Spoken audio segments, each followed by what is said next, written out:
নমস্কাৰ সকলো অসমবাসীকে মই বাণী গগৈ পুনৰ স্বাগতম জনাইছোঁ মোৰ আজিৰ পুনৰ এটি নতুন শিক্ষামূলক ভিডিঅ' লৈ। আশা কৰোঁ সকলো ভালে আছে আৰু মই আপোনালোকৰ মাজলৈ লৈ আহিছোঁ বুৰঞ্জীৰ কেইটামান প্ৰশ্ন। বহুত ইম্পৰ্টেণ্ট হয়, আপোনালোকে চালে নিজেই তাৰ ইম্পৰ্টেণ্ট কিমান বুজি পাব। চমু প্ৰশ্ন কিন্তু বহুত ইম্পৰ্টেণ্ট হয়। আপোনালোকে ভিডিঅ'টো স্কিপ নকৰাকৈ শেষলৈকে চাব বুলি আশা কৰিলোঁ। আহকচোন ভিডিঅ'টোৰ মাজলৈ আগবাঢ়োঁ। প্ৰথম প্ৰশ্নটো কৈছে, অসমৰ মাটিৰ জৰীপ কাৰ্য প্ৰথমতে কোনে প্ৰৱৰ্তন কৰে? অসমৰ মাটিৰ জৰীপ কাৰ্য প্ৰথমতে স্বৰ্গদেউ গদাধৰ সিংহই প্ৰৱৰ্তন কৰে। বহুত ইম্পৰ্টেণ্ট হয়, এইটো অহাৰ চান্স বহুত আছে। আহোমসকলে কিমান বছৰ অসমত ৰাজত্ব কৰিছিল? এইটোতো আমি সকলোৱে জানো, হ'লেও প্ৰশ্নটো মই দাঙি ধৰিছোঁ। আহোমসকলে প্ৰায় 600 বছৰ ৰাজত্ব কৰিছিল। মুঠ 40জন ৰজাই ৰাজত্ব কৰিছিল।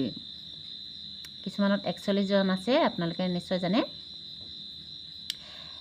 41জন হোৱাৰ কথাটো হৈছে, একেবাৰে শেষৰজন ৰজা হৈছে পুৰন্দৰ সিংহ, আৰু পুৰন্দৰ সিংহই যিহেতু ব্ৰিটিছৰ কৰতলীয়া হৈ আছিলে বাবে তেওঁক ৰজা হিচাপে, স্বাধীন ৰজা হিচাপে আচলতে গণ্য কৰা নহয়। সেইকাৰণে মুঠ 40জন ৰজা বুলি কোৱা হৈছে। আহোমৰ প্ৰথম ৰজা কোন আছিল আৰু তেওঁ কিমান দিন ৰাজত্ব কৰিছিল? আহোমৰ প্ৰথম ৰজা আছিল, আপোনালোকে সকলোৱে জানে, চুকাফা। আৰু তেওঁ কিমান দিন ৰাজত্ব কৰিছিল? তেওঁ মুঠ 40 বছৰ ৰাজত্ব কৰিছিল। ইম্পৰ্টেণ্ট হয়। আহোমৰ প্ৰথম ৰাজধানী ক'ত আছিল? একেবাৰে চমু প্ৰশ্ন, কিন্তু কেতিয়াবা এই প্ৰশ্ন চমুটোকো আমি পাহৰি থকা হয়। মনত ৰাখি ল'ব, আহোমৰ প্ৰথম ৰাজধানী আছিল চৰাইদেউত। চুকাফা কোন চনত ৰাজপাটত বহে? চুকাফা 1228 চনত ৰাজপাটত বহে। আহোমসকলে অসমলৈ কেতিয়া আহে? আহোমসকল অসমলৈ 1228 চনত আহে।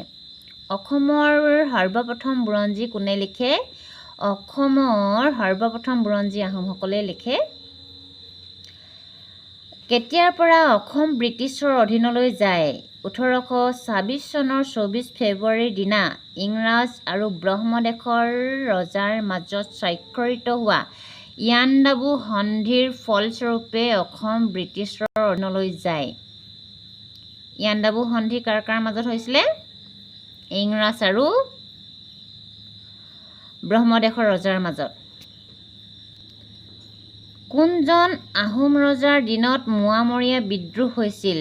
স্বৰ্গদেউ লক্ষ্মী সিংহৰ ৰাজত্বকালত মোৱামৰীয়া বিদ্ৰোহ হৈছিল। আহোম আৰু মোগলৰ মাজত হোৱা শেষ ৰণখনৰ নাম কি? কি আছিল? বহুত ইম্পৰ্টেণ্ট হয়। আহোম আৰু মোগলৰ মাজত হোৱা শেষ ৰণখনৰ নাম আছিল ইটাখুলি ৰণ। 1882 খ্ৰীষ্টাব্দত হৈছিল। 1682 খ্ৰীষ্টাব্দত হৈছিল।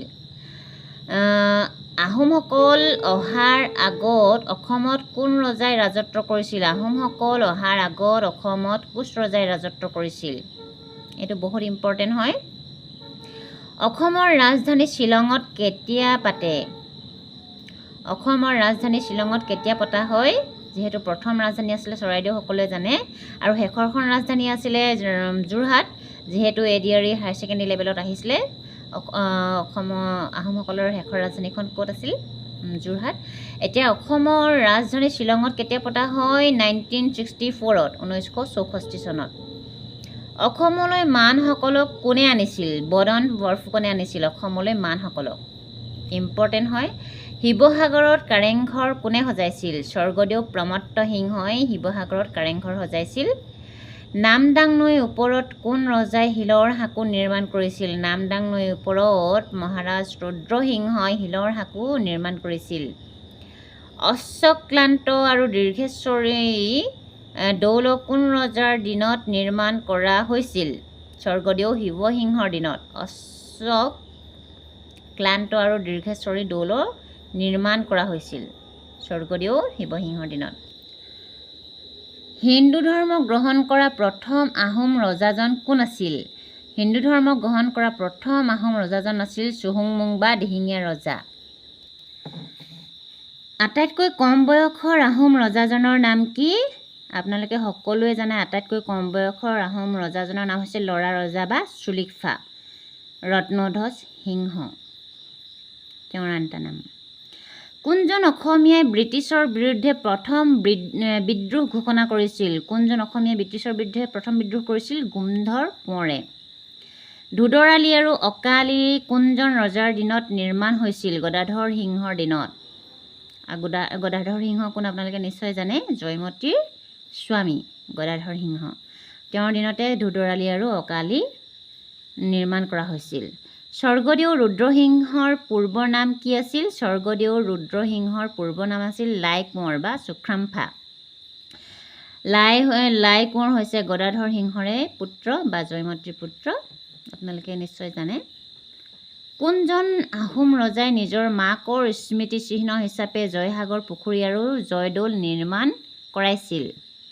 স্বৰ্গদেউ ৰুদ্ৰসিংহই। আহোমসকলৰ শ্ৰেষ্ঠ ৰজাজনৰ নাম কি? স্বৰ্গদেউ ৰুদ্ৰসিংহ, আপোনালোকে নিশ্চয় জানে। অসম বুৰঞ্জীত কাক নকল আহোম জনম বঁটা আখ্যা দিয়া হৈছিল? ইম্পৰ্টেণ্ট হয়। স্বৰ্গদেউ ৰাজেশ্বৰ সিংহৰ ৰাজমন্ত্ৰী নোমল বৰগোহাঁয়ে তেওঁৰ ৰচিত চকৰিফেঁটী বুৰঞ্জীত কীৰ্তিচন্দ্ৰ বৰবৰুৱাক নকল আহোম আখ্যা দিছিল। কাক নকল আহোম আখ্যা দিছিল? কীৰ্তিচন্দ্ৰ বৰবৰুৱাক। আৰু কোনখন বুৰঞ্জীত উল্লেখ আছে? চকৰিফেঁটী বুৰঞ্জীত আছে কথাটো। আৰু কোনে ৰচনা কৰিছিলে বুৰঞ্জীখন? নুমলী বৰগোহাঁয়ে। নুমলী বৰগোহাঁইখন আছিল ৰাজেশ্বৰ সিংহৰ ৰাজমন্ত্ৰী। কোনজন আহোম ৰজাই তেওঁৰ ৰাজত্বকালত মাটিৰ প্ৰতিমা সাজি দুৰ্গা পূজা কৰিছিল?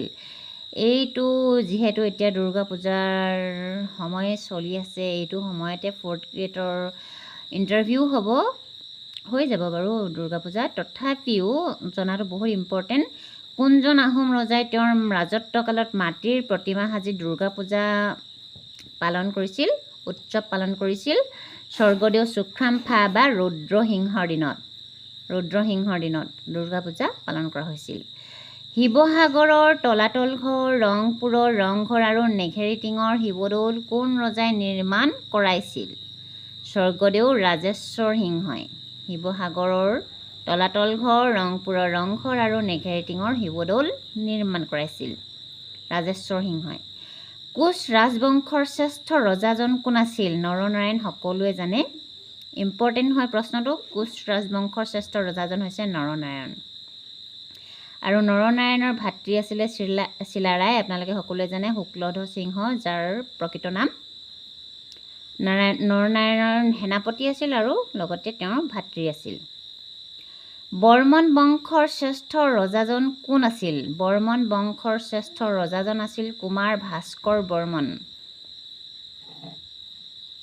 বৰ্মন বংশৰ শ্ৰেষ্ঠ ৰজা কুমাৰ ভাস্কৰ বৰ্মন। শৰাইঘাটৰ ৰণ কাৰ দিনত হৈছিল? চক্ৰধ্বজ সিংহৰ দিনত। শৰাইঘাটৰ ৰণ কাৰ দিনত হৈছিল? চক্ৰধ্বজ সিংহৰ দিনত। কাৰ দিনত চীনা পৰিব্ৰাজক হিউৱেন চাং অসমলৈ আহিছিল? কাৰ দিনত আহিছিল হিউৱেন চাং অসমলৈ? কুমাৰ ভাস্কৰ বৰ্মাৰ দিনত। ভাস্কৰ বৰ্মনৰ দিনত হয়, এইটো স্পেলিংটো ভুল হ'ল, তাৰ বাবে ক্ষমা বিচাৰিছোঁ। কুমাৰ ভাস্কৰ বৰ্মনৰ দিনত। এতিয়া হায়াৰ ছেকেণ্ডেৰী লেভেলত নহয়, গ্ৰেজুৱেশ্যন লেভেলত আহিছিলে যে কামৰূপলৈ অহা চীনা পৰিব্ৰাজকজনৰ নাম কি? হিউৱেন চাং হৈছিলে। উত্তৰটো এই বুলি আহিছিল। সেইকাৰণে কি ধৰণৰ প্ৰশ্নটো আহে কোনো ক'ব নোৱাৰি। এতিয়া আপুনি সকলো ধৰণে প্ৰশ্নটো চাই ল'ব লাগিব যে চীনা পৰিব্ৰাজক হিউৱেন চাং কাৰ দিনত আহিছিল অসমলৈ? কুমাৰ ভাস্কৰ বৰ্মনৰ দিনত। আৰু ভাৰতলৈ কাৰ দিনত আহিছিল? হৰ্ষবৰ্ধনৰ দিনত। মুছলমানে প্ৰথম অসম আক্ৰমণ কেতিয়া কৰিছিল? এইটো ইম্পৰ্টেণ্ট হয়। 1206 চনত। মুছলমানসকলে প্ৰথম অসম আক্ৰমণ কেতিয়া কৰিছিল? 1206 চনত। মুছলমানৰ শেষ আক্ৰমণ কাৰ দিনত হৈছিল? গদাধৰ সিংহৰ দিনত। ইম্পৰ্টেণ্ট হয়।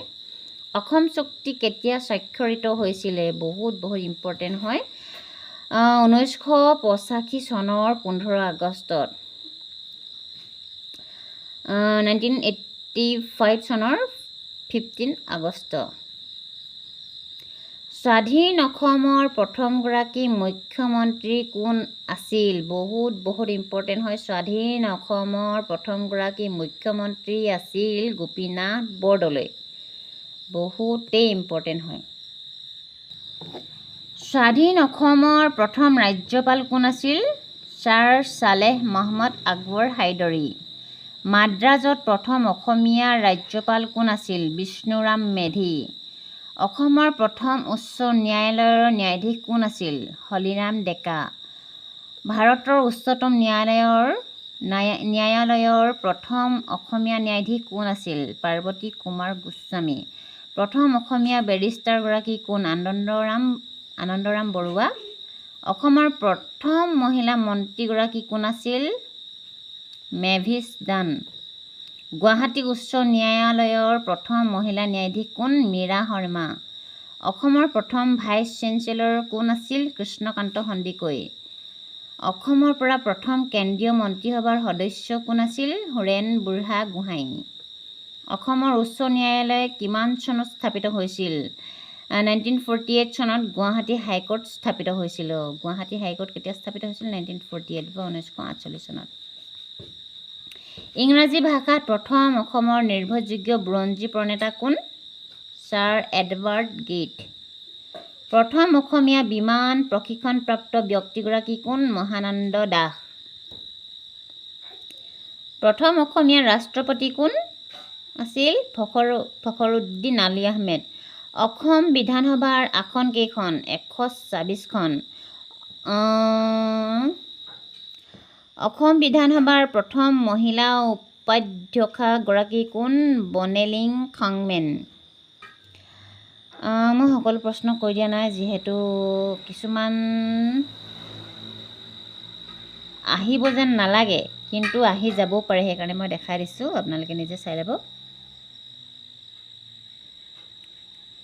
আনএক্সপেক্টেড কিছুমান প্ৰশ্ন আহি যায়, কিন্তু ইমান ইম্পৰ্টেণ্ট থকা প্ৰশ্ন কিছুমান নাহে। অসমৰ লোকসভাৰ আসন কেইখন? 14খন। অসমৰ প্ৰথম মহিলা মুখ্যমন্ত্ৰী কোন আছিল? ছৈয়দ আনোৱাৰা তাইমুৰ। ভাৰতীয় ৰিজাৰ্ভ বেংকৰ প্ৰথম অসমীয়া সঞ্চালকগৰাকী কোন? গণেশ ফুকন। এইটোতো ইম্পৰ্টেণ্ট হয় দেই। কেতিয়া অসমৰ গুৱাহাটীত চাহ নিলাম কেন্দ্ৰ স্থাপিত হয়? 1970 চনত। অসমৰ প্ৰথমটো তেল শোধনাগাৰ কেতিয়া ক'ত স্থাপন কৰা হৈছিল? ডিগবৈত, সকলোৱে জানে, 1901 চনত। নুমলীগড় শোধনাগাৰৰ ধাৰণ ক্ষমতা আৰু মুঠ ব্যয়ৰ পৰিমাণ কিমান? 3 মিটাৰ টন ধাৰণ ক্ষমতা আৰু মুঠ ব্যয়ৰ পৰিমাণ হৈছে 2,350 কোটি টকা। অসম চুক্তি অনুসৰি অসমত প্ৰতিষ্ঠা হোৱা উল্লেখযোগ্য প্ৰকল্পসমূহ কি কি? অসম চুক্তি অনুসৰি অসমত প্ৰতিষ্ঠা হোৱা উল্লেখযোগ্য প্ৰকল্পসমূহ হৈছে উত্তৰ গুৱাহাটীৰ ভাৰতীয় প্ৰযুক্তিবিদ্যা প্ৰতিষ্ঠান IIT, শংকৰদেৱ কলাক্ষেত্ৰ গুৱাহাটী পাঞ্জাবাৰী আৰু নুমলীগড় তেল শোধনাগাৰ গোলাঘাট। নুমলীগড় তেল শোধনাগাৰ ক'ত অৱস্থিত? এইটো আহিছিলে এৰিয়াৰীৰ হাই ছেকেণ্ডেৰী লেভেলত। গোলাঘাট হৈছিলে উত্তৰটো। অসমৰ মানচেষ্টাৰ বুলি কোনখন ঠাইক কোৱা হয়? অসমৰ মানচেষ্টাৰ বুলি শুৱালকুছিক কোৱা হয়। বহুত ইম্পৰ্টেণ্ট হয়, আপোনালোকে চাই ৰাখিব। কোনখন ঠাইক অসমৰ খাজুৰাহো বুলি কোৱা হয়? মদন কামদেৱ দেৱালয়, বাইহাটা চাৰিআলিত অসমৰ খাজুৰাহো বুলি কোৱা হয়। মদন কামদেৱ দেৱালয়। অসমৰ প্ৰথমটো জলবিদ্যুৎ প্ৰকল্পৰ নাম কি? কাৰ্বি লাংপি। 1979 চনত নিৰ্মাণ আৰম্ভ হোৱা এই প্ৰকল্পৰ কাম 2007 চনত সমাপ্ত হয়। অসমত কপাহ উৎপাদন হোৱা ঠাইখনৰ নাম কি? মিকিৰ পাহাৰ। এৰী, মুগা আৰু পাটৰ কাপোৰ উৎপাদন হোৱা ঠাইখন হৈছে কামৰূপ জিলাৰ শুৱালকুছি, সকলোৱে জানে। পিতলৰ বাচন তৈয়াৰ কৰা ঠাইখনৰ নাম হৈছে কামৰূপ জিলাৰ হাজো, সকলোৱে জানে। কাঁহৰ বাচন তৈয়াৰ কৰা ঠাইখনৰ নাম হৈছে সৰ্থেবাৰী, বৰপেটা জিলাৰ, সকলোৱে জানে। হাতীদাঁতৰ বস্তু তৈয়াৰ কৰা ঠাইখনৰ নাম কি? বৰপেটা। অসমৰ বাঁহ বেতৰ বস্তু আৰু জাপি উৎপন্ন হোৱা ঠাইখনৰ নাম কি? নলবাৰী জিলাৰ মুককুচি গাঁও। অসমৰ তামৰ আকৰ থকা ঠাইখনৰ নাম কি? ধুবুৰী জিলাৰ মহামায়া পাহাৰ।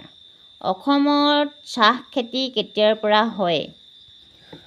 1822 পৰা 23 চনত পৰীক্ষামূলকভাৱে আৰম্ভ কৰা হৈছিল। 1860 চনৰ পৰা ভালদৰে খেতি কৰিবলৈ লোৱা হয়। অসমত চাহগছ কোনে আৱিষ্কাৰ কৰিছিল? 1822 পৰা 23 চনত চাৰ্লছ আলেকজেণ্ডাৰ ব্ৰুছে। আৰু অসমৰ প্ৰথম চাহ খেতিয়ক কোন হয় আপোনালোকে জানে? মণিৰাম দেৱান। অসমৰ মঞ্চ চলচ্চিত্ৰ জগতৰ এইবোৰ প্ৰশ্ন আছে, যথেষ্ট প্ৰশ্ন আছে আপোনালোকৰ আগত দাঙি ধৰিবলগীয়া। অসমৰ মঞ্চৰ জন্মদাতা কোন হয়? শংকৰদেৱ, সকলোৱে জানে। অসমীয়া ভাষাত নাটক অভিনয় কৰা প্ৰথম নাট্য দল হৈছে পাঠশালা থিয়েটাৰ পাৰ্টি। মই আপোনালোকক প্ৰশ্নসমূহ এনেদৰে দেখাই দিছোঁ। আপোনালোকে ইম্পৰ্টেণ্ট বুলি অনুভৱ কৰা প্ৰশ্নসমূহ চাই ল'ব। প্ৰথম অসমীয়া চলচ্চিত্ৰ জয়মতী সকলোৱে জানে। প্ৰথম অসমীয়া চলচ্চিত্ৰ নিৰ্মাতা জ্যোতিপ্ৰসাদ আগৰৱালা সকলোৱে জানে। প্ৰথম অসমীয়া আংশিক ৰঙীন ছবি শকুন্তলা। প্ৰথম অসমীয়া ৰঙীন ছবি ভাইটি, এইটো ইম্পৰ্টেণ্ট হয়। প্ৰথম অসমীয়া ৰঙীন ছবিখনৰ নাম। হিন্দীৰ পৰা অসমীয়ালৈ ভাষান্তৰ কৰা প্ৰথম ছবিখন হৈছে ভাগ্য। এয়াই আছিল আপোনালোকৰ আগত দাঙি ধৰা প্ৰশ্নসমূহ। আপোনালোকে নজনা বহু কথা ইয়াতে সোমাই আছিলে। নজনা বুলি ক'লে আচলতে ভুল হ'ব, আমি জানিও কিছুমান বস্তু নজনা হৈ যাওঁ। আচলতে আমি নোচোৱাৰ দুখত প্ৰশ্নসমূহ আমি ৰিভাইজ কৰি নাথাকোঁ বা চাই নাথাকোঁ। সেইবাবে মই আপোনালোকৰ আগত জনাই কিছুমান বস্তু দাঙি ধৰিছোঁ। এই নোটসমূহ, এই প্ৰশ্নসমূহ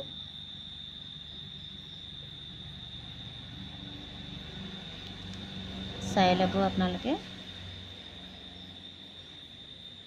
আৰু কিমান ইম্পৰ্টেণ্ট কিমান আনইম্পৰ্টেণ্ট আপোনালোকে সকলোৱে নিজে গম পায়। এয়া পুনৰবাৰ মই দেখাই দিছোঁ।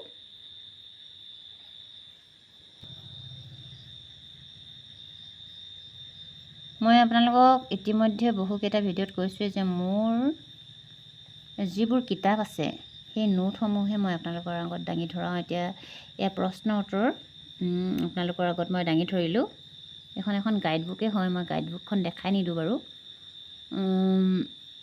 এয়াই আছিল তেনেহ'লে আজিৰ ভিডিঅ'টোৰ। কেনে লাগিলে আপোনালোকে জনাব। কিবা যদি প্ৰশ্নৰ ভুল দেখিছে তেনেহ'লে আঙুলিয়াই দিব, কোনো সমালোচনা নকৰি। যিহেতু যিটো কিতাপত আছে সেয়াই কৈছোঁ আৰু জনাটোৱে কৈছোঁ। নজনাটো যদি মাজত সোমাই গৈছে ক্ষমা কৰিব, আঙুলিয়াই দিব ভুলটো। আজিলৈ আহিছোঁ তেনেহ'লে। ধন্যবাদ। জয় আই অসম।